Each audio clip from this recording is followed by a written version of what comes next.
Senhor, cheio de esplendor, seu domínio é eterno e seu reino sempre eterno. Nos mais altos céus, soberano Deus, exaltado em sua glória, reina sempre em vitória. Sendo um Deus criador, por amor do seu trono desceu,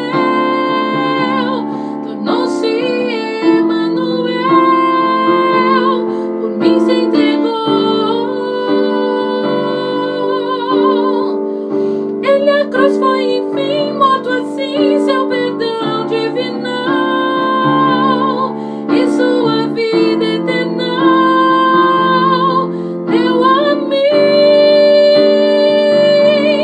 Destruiu ego, morte e pecado, fez seu vil poder prostrado,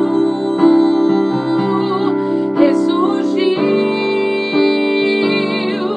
eis na cruz, sangue